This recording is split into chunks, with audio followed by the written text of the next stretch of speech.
There comes a moment when the greatest power you can hold is silence. Not the silence of defeat, but the silence of strength. The silence that refuses to argue with appearances. The silence that turns away from fear and listens only to the voice of truth within. When you stop talking about your troubles, when you stop rehearsing your failures, when you shut the door to complaint and chatter, you create the opening for miracles. Words are seeds, and careless words bring weeds. Every time you complain, you plant lack. Every time you criticize, you plant resistance. Every time you speak doubt, you shut the gate to your good. But when you become still, when you silence the restless mind, and close your lips to complaint, you make room for the divine to act on your behalf. What you could not fix with endless words, Spirit fixes in silence. Shut up and watch your life change. Let your words be few, but let them be radiant. Say only what you desire to see. Declare health, not sickness. Declare wealth, not lack. Declare love, not fear. And then remain silent.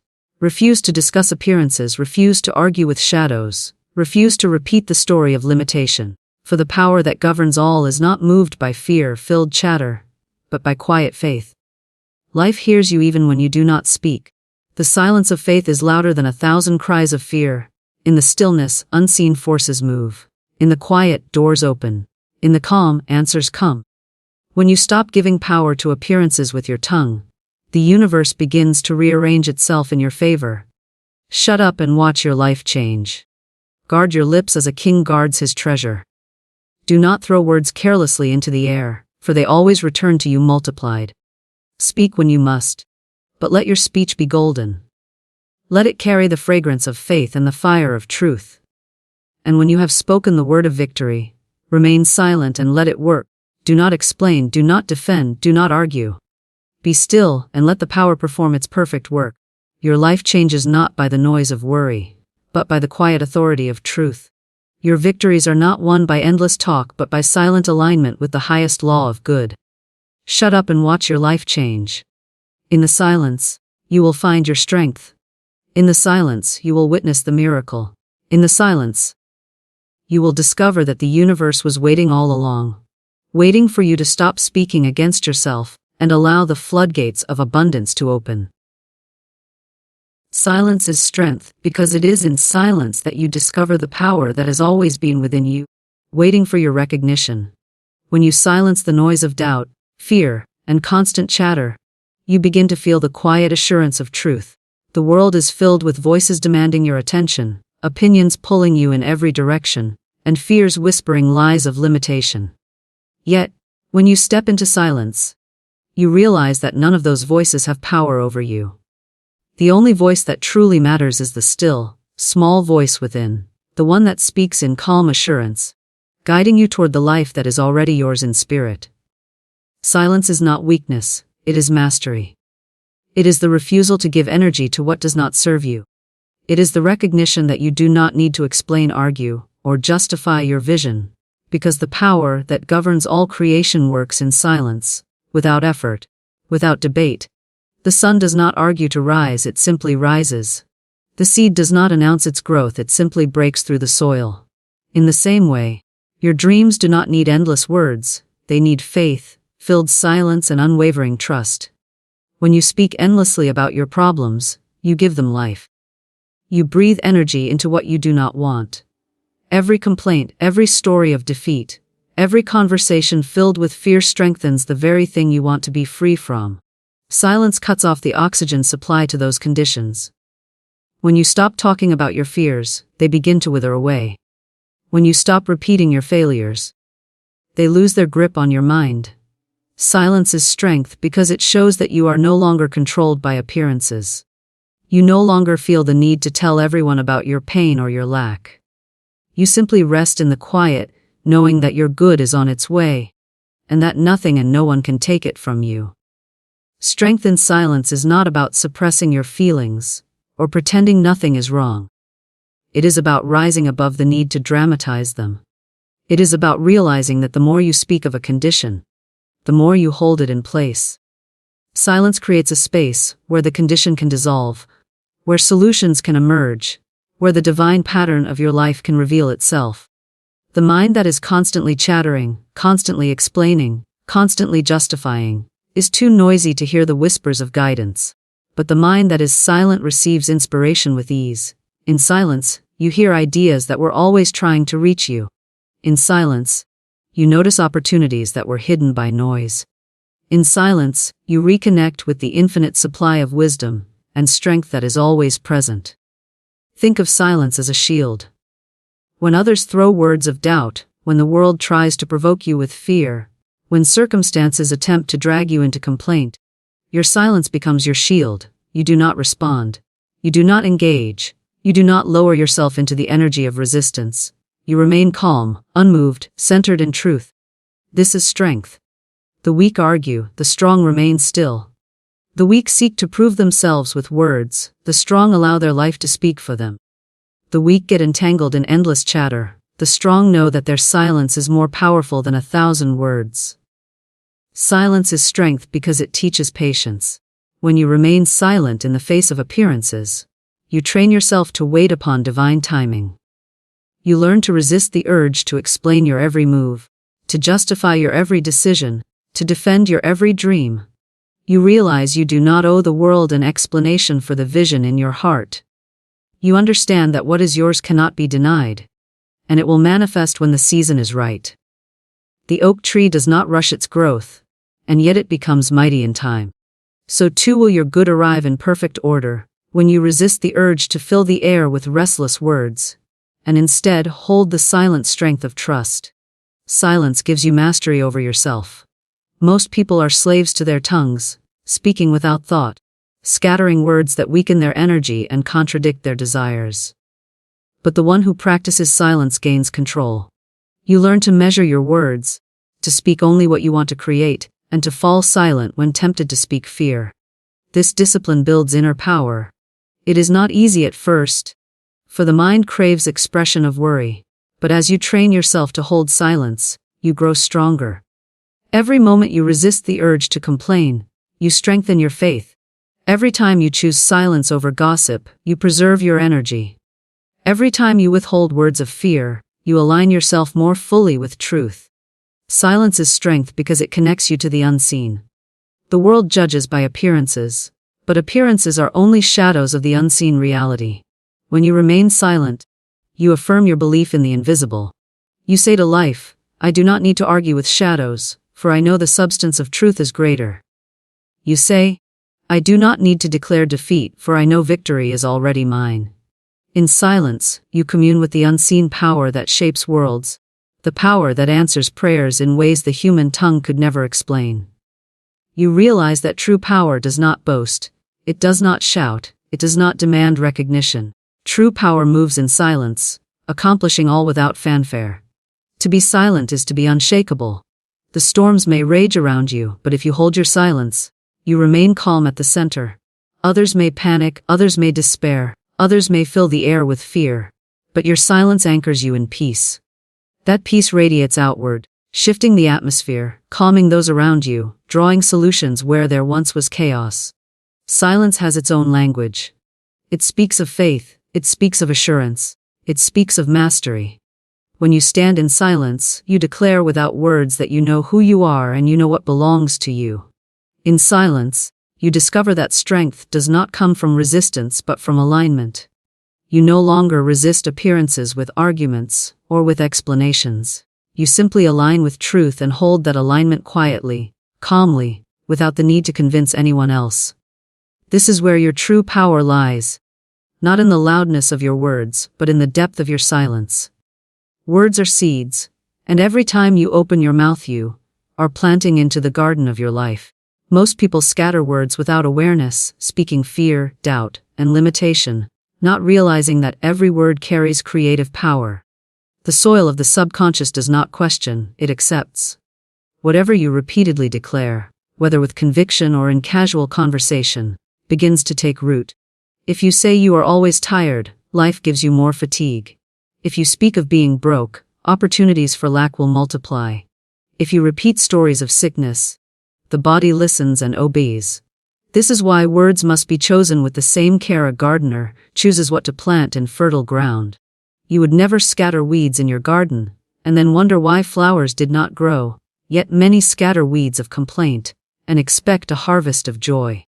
To understand that words are seeds is to understand that nothing you say is wasted.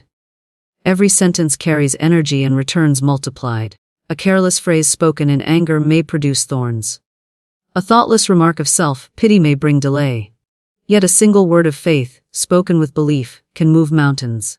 Just as a seed seems small and insignificant, compared to the great tree it becomes, so do words appear light and fleeting compared to the reality they create. But given time and repetition, they grow, they branch, they bear fruit. This is why silence is golden, for when you are not sure what to plant, it is better to hold your tongue than to sow seeds of failure. The creative law is precise. It does not distinguish between a joke spoken lightly and a declaration made in seriousness. The soil receives both. That is why even casual words matter. To say, "I never get a break," may feel harmless in conversation, but the law hears it as a command. To declare, "Nothing ever works out for me," may feel like venting, but life answers by arranging more setbacks. On the other hand, when you train yourself to speak only of what you desire, you plant seeds of victory. Saying, "Everything is working in my favor," sows faith. Saying, "Money flows to me easily," sows prosperity. Saying, "My body is whole and strong," sows health. Over time these seeds bear fruit as surely as an orchard grows from the tiniest beginnings. Many people sabotage themselves by planting contradictory seeds. They speak faith one moment and fear the next. They affirm abundance in the morning and declare lack in the evening. They say, "I am healed," but later tell a friend how sick they feel. This double planting creates confusion in the garden of life. The weeds choke the flowers. The flowers are never allowed to bloom. To plant words as seeds is to remain consistent, to guard your speech as a gardener guards against pests, to water your words with belief, and to refuse to uproot them by speaking against them later. Patience is required, for seeds take time to grow. You do not plant an apple seed today and demand a tree tomorrow. You trust the process, you nurture the soil, you let nature work unseen. In the same way, when you plant words of truth, you may not see results instantly, but they are growing beneath the surface. Trust that unseen forces are at work, and do not dig up your seeds with doubt-filled talk. Words spoken with faith are like seeds planted in fertile, watered ground.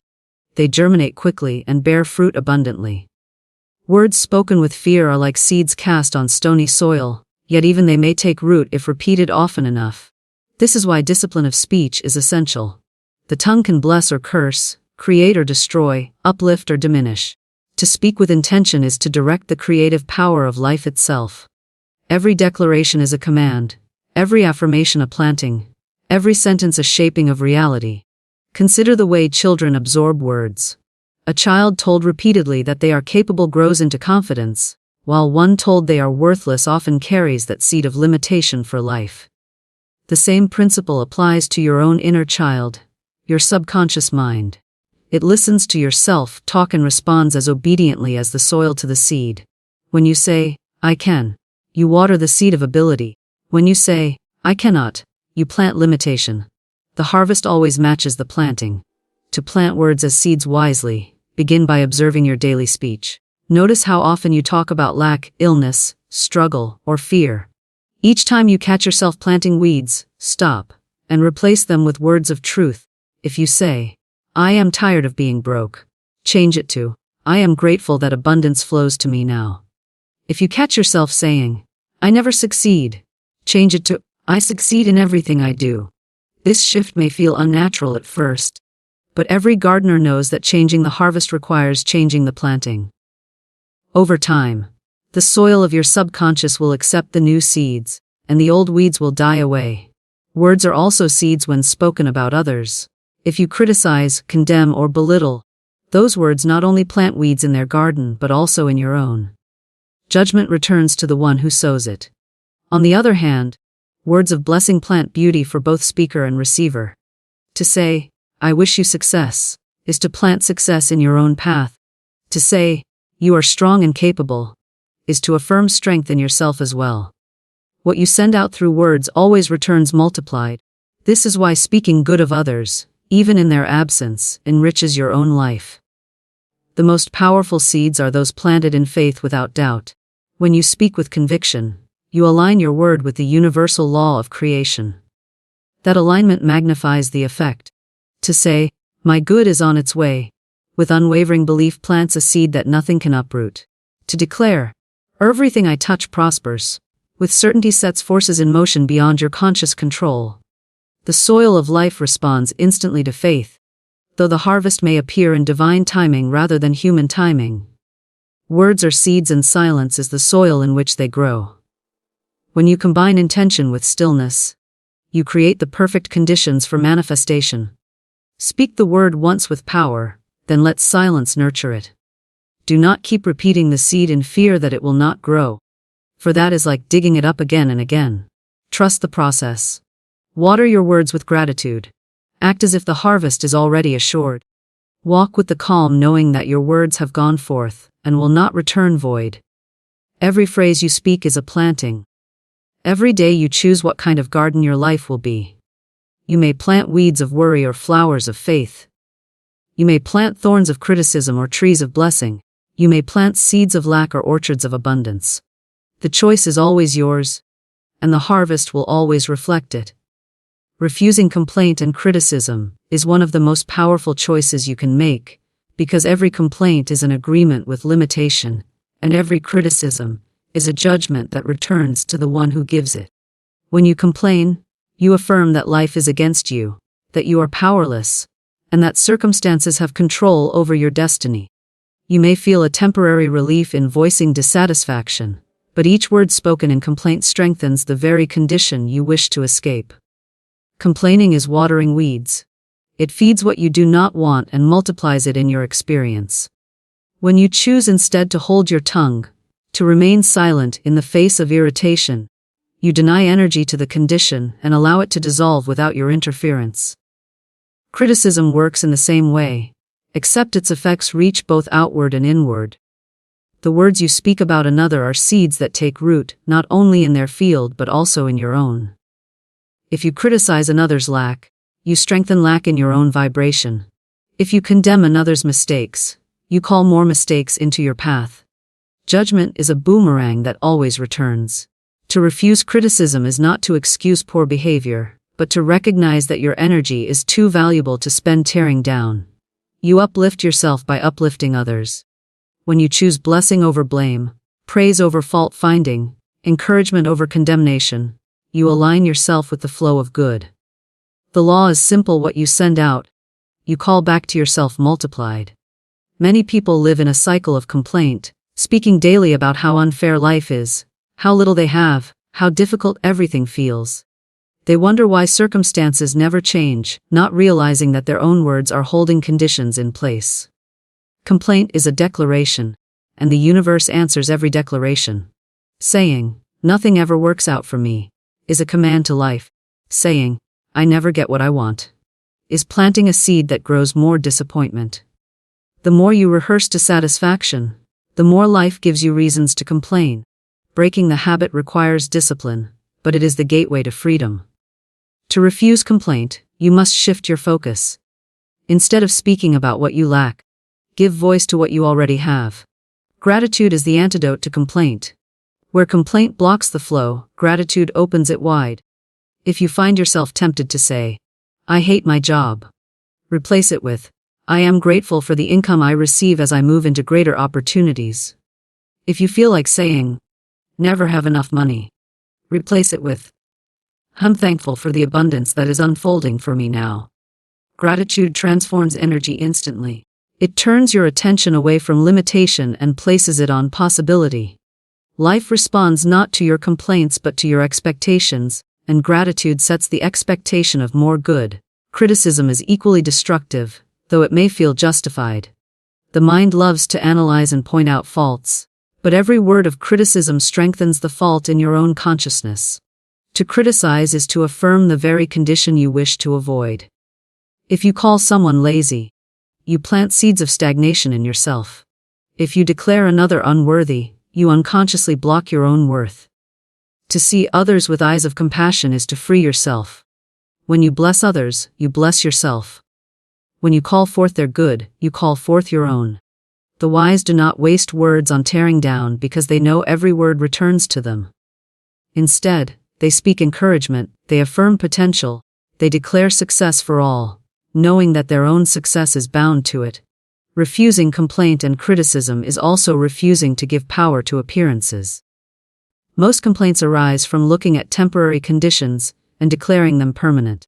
Most criticisms arise from judging others by outer behavior without knowing the inner truth. But appearances are shadows, not substance. When you complain, you argue with shadows. When you criticize, you condemn illusions. To refuse these habits is to rise above the world of appearances and align with truth. You no longer say, "Things are getting worse," because you know the truth is that life is always unfolding for your highest good. You no longer say, "They will never change," because you know every soul has divine potential waiting to express. By refusing to speak against what is temporary, you keep your words aligned with what is eternal. The discipline of holding back complaint and criticism strengthens your inner power. It takes self-control to stop the tongue when irritation arises. But each time you succeed, you build spiritual muscle. You prove to yourself that you are not a victim of moods or circumstances. You demonstrate that you are the master of your word, and therefore the master of your world. This mastery grows easier with practice. At first you may catch yourself complaining after the fact, but in time you will stop mid-sentence. Eventually, the urge to complain weakens until it disappears entirely. You begin to feel the difference in your energy, lighter and freer. People notice the shift in your presence. Doors open that once seemed closed. Solutions appear where before there were only problems. This is the harvest of disciplined speech. Another truth is that complaint and criticism keep you in the past, rehearsing what has already happened, instead of creating what is to come. Each time you retell the story of how unfairly you were treated, you relive the hurt and plant it deeper. Each time you criticize another for mistakes already made, you hold both them and yourself in bondage to what is over. To refuse complaint and criticism is to release the past. It is to let go of old stories and allow new stories to be written. It is to say, "I choose not to speak of what was, I choose to speak of what is becoming." In this way, your words align with your future rather than your history. Refusing complaint does not mean ignoring challenges. It means addressing them without giving them power through negative speech. You may acknowledge a problem while affirming a solution. Instead of saying, "This is too hard," you may say, "I am finding new strength every day." Instead of saying, "Nothing is working," you may say, "Things are shifting in my favor now." By shifting your language, you shift your reality. You stop magnifying the problem and start magnifying the answer. Refusing criticism does not mean accepting poor behavior from others. It means refusing to chain yourself to their actions through judgment. You may set boundaries, you may walk away, you may choose differently, but you do so without condemning. You say, "I bless you and release you to your own path, while I remain focused on my good." This way your energy stays clean. You do not carry the poison of resentment. You remain free. To live without complaint and criticism is to live in a higher vibration, where opportunities flow and doors open with ease. It is to keep your words aligned with truth and your energy aligned with peace. Every time you choose silence over complaint, blessing over criticism, gratitude over dissatisfaction, you rise higher. You attract circumstances that match your elevated vibration. You draw people who reflect your new way of being. Life becomes lighter, freer, richer, because you have stopped feeding it with the heavy energy of complaint and criticism. Guarding your speech is one of the most sacred disciplines, because the tongue is the most powerful instrument of creation you possess. Every word spoken is a command to the invisible, a decree sent forth into the universe, a seed that will bear fruit in its season. To guard your speech is to recognize that your words are not casual, they are creative. They carry the power of life or death, blessing or curse, abundance or lack. When you speak, you send out vibrations that gather after their kind. You cannot plant words of defeat and harvest victory. You cannot plant words of lack and harvest prosperity. You cannot plant words of sickness and harvest health. Guarding your speech means choosing words that align with truth, words that declare the reality you desire, words that affirm the good that already belongs to you. Most people use speech carelessly, scattering words without thought, unaware of their impact. They speak of fear as if it is certain. They repeat gossip as if it has no consequence. They declare limitation as though it is law. Every idle word builds the structure of their reality. To guard your speech is to rise above this carelessness and become intentional. It is to ask before you speak, does this word serve my highest good? Does it align with the life I choose to create? Does it strengthen or weaken my spirit? With this awareness, you begin to speak less, but every word spoken carries weight. Your words become arrows of light, sharp and true, piercing through appearances and declaring the substance of truth. Guarding your speech means declaring victory once, and then remaining silent in faith. The mistake many make is speaking the word of power, and then undoing it with repeated words of doubt. They say I am prosperous, then speak lack to a friend. They say I am healed, then describe every symptom. They say I am loved, then complain of loneliness. The guarded tongue does not do this. It declares the truth boldly and then refuses to contradict it. It says my good is here, my supply is abundant, my health is radiant, and then it remains silent, trusting the word to work in unseen ways. The power of speech is multiplied when it is consistent. A guarded tongue does not scatter seeds in all directions. It plants with intention and nurtures what has been planted until harvest. To guard your speech is also to guard against negative conversations. When others speak fear, you do not join them. When others speak lack, you do not agree. When others criticize and complain, you remain silent or you change the subject. You do not need to argue.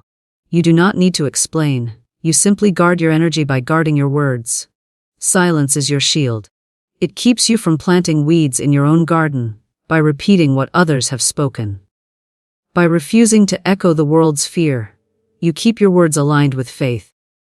The guarded tongue does not borrow trouble from another's story. It does not take on burdens that do not belong to it. It knows that words spoken in idle chatter can linger in the subconscious, so it keeps conversation elevated, life-giving, and true. Guarding your speech is not about speaking less but about speaking with purpose.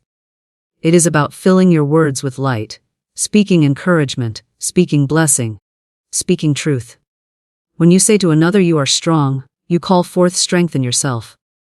When you say you are blessed, you affirm blessing for your own life. When you say I see good in you, you train your own eyes to see good everywhere. Guarding your speech means refusing to let your words tear down, but choosing instead to let them build. It means becoming a source of upliftment, a channel of truth, a voice that speaks life into every situation. There is great discipline in holding your tongue when you feel the urge to speak in fear.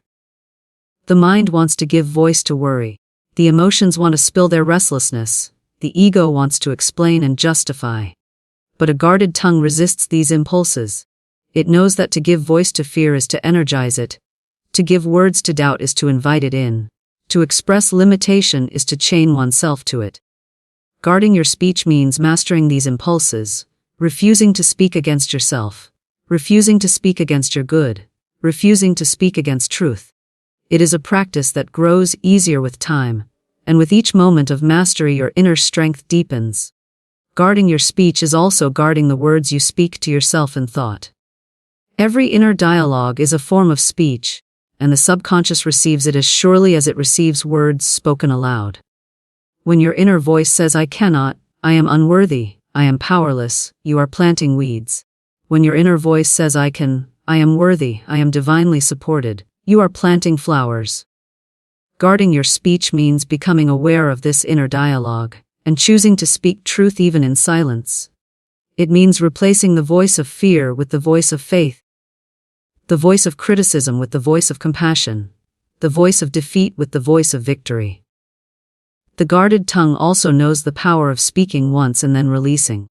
Just as a gardener plants a seed, and does not dig it up every day to see if it has grown, so the wise person speaks the word of truth once with conviction, and then remains silent. To keep repeating the affirmation in fear is to disturb the soil. To declare once and then trust is to guard the power of the word. Guarding your speech means knowing when to speak, and when to be still. It means knowing that silence is often the most powerful affirmation of faith. When you guard your speech, you begin to notice shifts in your life. Circumstances align with your declarations, opportunities come in unexpected ways. Health improves, relationships strengthen, finances flow. This is not chance. It is the law responding to guarded speech. Every word has gone forth and returned multiplied. The more you guard your words, the more precise your reality becomes. Your life begins to reflect your intentionality. People around you notice your calm presence, your steady faith, your quiet authority. They may not know the secret, but the secret is simple: you guard your speech, and therefore you guard your world.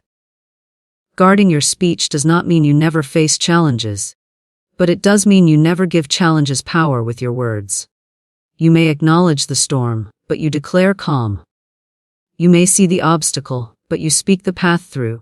You may feel the pressure, but you declare release. This is the strength of the guarded tongue. It does not deny reality, it declares truth above reality.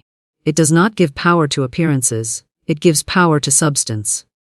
It knows that what you speak you call forth, and therefore it chooses words carefully, wisely, faithfully. In stillness miracles move, because stillness is the atmosphere where the unseen begins to take shape. When you quiet the mind and cease the restless speaking of doubt, you open the channel for divine power to flow without obstruction. Life is always ready to deliver your good, but it is often your own noise that blocks it. Worry is noise, fear is noise, constant talk about problems is noise. When you lay down that noise and enter into stillness, the way becomes clear. In stillness you no longer push, you no longer chase, you no longer argue with appearances. You simply allow, and in that allowing miracles move. Stillness is not inactivity, it is alignment. It is the calm center where faith resides, the quiet ground where trust takes root. The world teaches that you must strive, force, and struggle for every gain. But the Spirit teaches that miracles happen in rest. When you are still, you let go of the frantic need to control every outcome. You release the tension that blocks the flow. You stop telling the story of lack and let abundance reveal itself. You stop describing the sickness and let healing arise. You stop arguing for limitation and let freedom show itself. Stillness is the fertile ground where the seed of your word germinates without interference. In stillness you come to realize that the universe is not moved by frantic effort, but by steady faith. You can declare a thing 1,000 times with your lips and yet cancel it with your restless mind. But one word spoken in faith, followed by stillness, moves mountains. Stillness is the proof that you believe, for if you truly believe, there is no need to repeat, no need to beg, no need to worry. The farmer does not dig up the seed each day to check its progress, he trusts the soil. In the same way, when you rest in stillness after declaring your good, you trust the soil of spirit to bring forth the harvest. Miracles often unfold quietly, without announcement, and it is in the stillness that you become sensitive enough to perceive them. A restless mind misses the signs, but a still mind recognizes the subtle shifts, the quiet openings, the gentle nudges that lead to manifestation. Stillness sharpens your inner hearing. It allows you to discern the voice of guidance that was always there but drowned out by noise. Inspiration arises in stillness. Ideas come in stillness. Directions reveal themselves in stillness. The miracle is not always a sudden dramatic event, it is often a series of small, quiet alignments that build into transformation, and these are most easily noticed when you are still. In stillness you also discover the presence of peace, and peace itself is a miracle. Peace is not dependent on circumstances, it is the awareness that all is well even when appearances suggest otherwise. To sit in stillness and feel peace rising within you is to witness a miracle. Because peace is the evidence of divine order at work. When you carry that peace, you shift the atmosphere around you. Others feel it, situations bend to it, obstacles dissolve before it. Peace is magnetic, and in stillness it grows strong within you. Stillness also allows the law of attraction to work without interference. When you are restless, doubtful, and constantly speaking of what you lack, you are sending mixed signals to the universe. You say you want abundance, but your words and actions show fear of lack.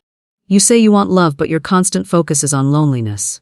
This contradiction slows manifestation. In stillness, however, You release resistance.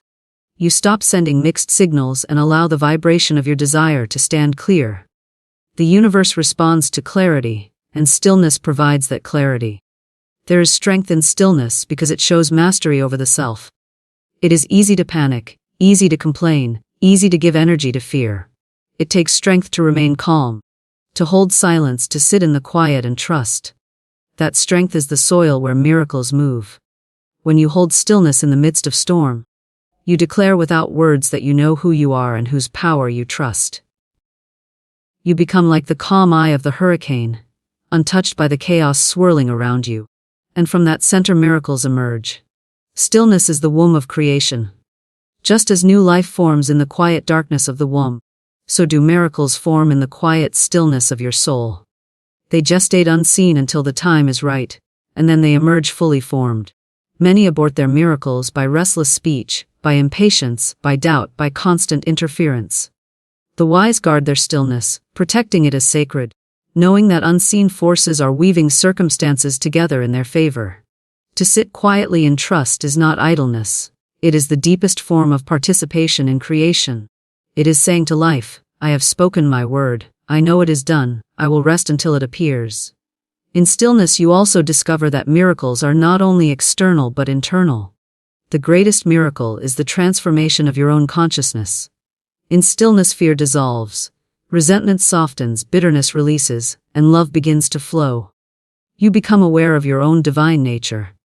You realize that the miracle you sought outside was always within you. This inner shift creates outer shifts automatically. For your life is always a reflection of your consciousness. When you change within, circumstances rearrange without. Stillness brings about this change with grace. Miracles move in stillness because stillness is faith in action. Faith does not shout, it does not argue, it does not demand. Faith rests. Faith knows. Faith is calm. When you are still, you embody faith without speaking a word.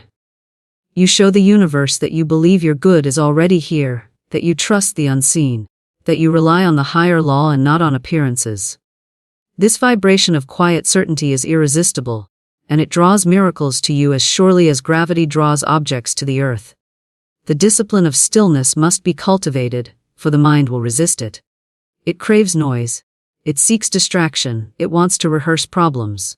At first, stillness may feel uncomfortable, even empty, but with practice it becomes your greatest source of power. In stillness you remember who you are. In stillness you feel the presence that never leaves you. In stillness you reconnect with the infinite flow of supply, wisdom, love, and peace. Each moment of stillness deepens your connection, until you live from that place continually, carrying it with you into every situation.